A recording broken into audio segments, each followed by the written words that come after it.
మహావిష్ణువును ప్రార్థిస్తే వెనకాల లక్ష్మీదేవి వచ్చిందంటే అర్థం ఏమిటండి? ఊళ్ళోకి వెళ్ళి దేవుడికి దండం పెట్టాలమ్మా, పెట్టి ఏం కోరాలో తెలుసు, నాకు తెలియదు, నన్ను కాపాడు, అదే కోర. ఇది గొప్ప కోరిక.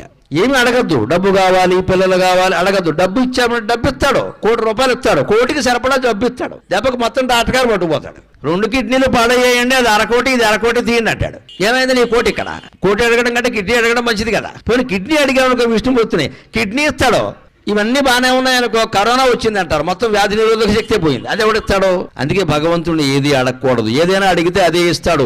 ఏమీ అడగకపోతే అన్నీ ఇస్తాడమ్మా, అది దైవ కరుణ.